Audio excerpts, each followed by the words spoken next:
Exato. E na questão dos médicos em si, que a gente conhece alguns médicos que, pô, o cara ganha muito dinheiro, mas ele não consegue administrar isso bem e muitas vezes se endivida. Então você sendo médico, estando nesse meio aí, como que você vê os seus colegas de profissão? Ó, eu vou contar uma parte interessante, porque isso aqui eu contei pra poucas pessoas, mas realmente foi o momento que estralou a minha mente, assim, e eu mudei de percepção sobre o dinheiro. Porque até então, quando eu entrei na faculdade, e lá em Macapá, esse é um modelo de ensino diferente, que é o PBL. É diferente do tradicional. O tradicional, você vai para a faculdade, e aí você senta na sala de aula, vai ver o professor conversando, igual o normal é na escola e tal. O PBL é diferente. Você chega lá, aí o professor fala assim, ó, você vai estudar tal e tal capítulo, e a gente vai falar sobre músculo esquelético. Quais são as funções do músculo esquelético. E aí você vai para casa, você estuda, e isso foi muito bom pra mim, cara, porque eu sempre gostei de estudar sozinho e não gostava de aula, não. Eu dormia nas aulas. Então, isso foi muito bom pra mim, e depois tinha o tutorial. Aí o tutorial era como se fosse isso aqui que a gente tá fazendo.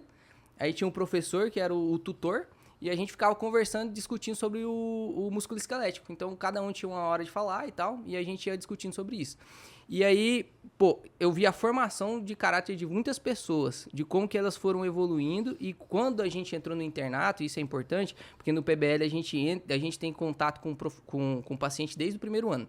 Então, nas faculdades normais, você vai ter internato lá no quarto ano e você vai pro hospital. Na faculdade normal, então é aula, aula, aula, aula, e depois Aprende só tudo. que você vai na prática. Você aprende, por exemplo, como que funciona o normal, aí depois como que é a doença, a patologia, como que eu trato a doença, como identificar a doença, fazer o diagnóstico. Aí depois que você acumulou todo esse conhecimento, você vai para o estágio, que na faculdade normal, e vai tratar o paciente. Aí você começa lá do básico e vai indo para o mais avançado. No PBL não, a gente tem essa oportunidade uma vez por semana de entrar em contato com o paciente.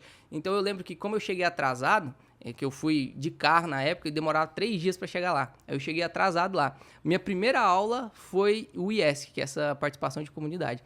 E aí foi onde eu tive contato com o primeiro paciente. E eu até esqueci a pergunta, mas continuando aqui a história, depois Não, mas a gente pode finaliza. continuar aí. Daí eu tive meu primeiro contato com o paciente lá. Pô, isso aqui ajuda muito você desenvolver você como um médico de verdade, humanizado, porque você vê desde o início, você faz visita domiciliar, você vai lá no paciente que está acamado, lá na cama dele, na casa dele, depois você vai para uma UPA, essas emergências, depois você vai para o hospital, depois você vai para o setor de emergência, depois você vai para o centro cirúrgico, e aí você vai evoluindo você como médico em si, muito, muito precoce.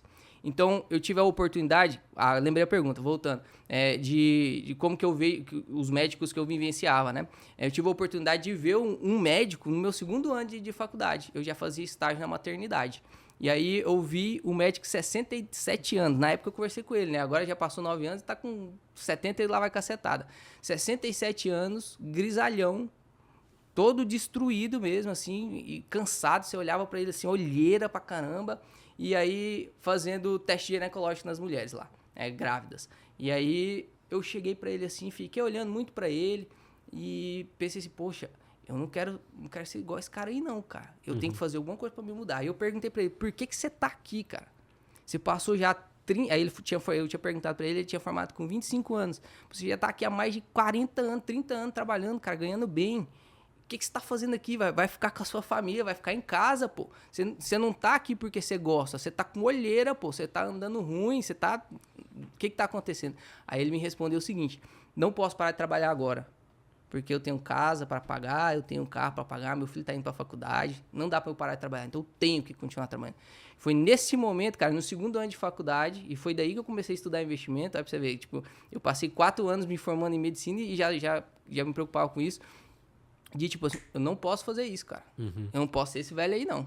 E acho que é algo bom, o medo move as pessoas. Então, Pra caramba. eu e o Matheus também a gente só começou a investir porque a gente tinha medo. A gente tava ganhando um dinheiro bacana já com o canal de game e eu pensava, e se daqui 1 ano, 2 anos, não tiver entrando mais nada? O que eu vou fazer da minha vida? Então foi por conta disso que a gente começou a investir também. Então acho que o medo é muito importante. Tem gente que pensa, não, que o medo só vai ser ruim, que o medo só vai prejudicar, mas não, às vezes vai fazer você se mover e fazer algo que você não tava fazendo antes. E o problema do médico é que ele tem uma previsibilidade muito grande que ele vai ganhar grana. Ele sabe, pô, se eu puxar plantão aqui vai ser tanto. Se eu trabalhar tantas horas no mês eu vou ganhar. Aí ele pensa, eu quero comprar um carro aqui, a parcela vai ser, sei lá, 5 mil reais. X plantões que eu fizer, eu vou pagar essa parcela. Exato. Eu pensava assim, velho. Eu quero comprar, sei lá, um barco e vai custar tanto. Se eu fizer tantos plantões aqui, eu vou conseguir pagar esse barco. Eu quero fazer uma viagem. Se eu pegar a primeira classe, vai ser tanto. Primeira classe, se eu fazer tantos plantões aqui, vai pagar. Exatamente. O cara começa a vender a hora dele, né? Tipo assim, ele já faz um plano pro futuro, pra hora que ele tem que trabalhar agora. Aí, tipo, por exemplo, ele vai vendendo os plantões do mês dele, tem 30 dias de plantão. O cara tem, por exemplo, eu já fui da loucura de fazer 72 horas de plantão, quando eu comecei a trabalhar. Porque eu era muito preocupado com o dinheiro. Graças a Deus eu me libertei disso. Mas no começo eu trabalhava pra caramba. E eu vendia minhas horas. Tipo, não, eu quero fazer isso. Quantas horas eu tenho que fazer?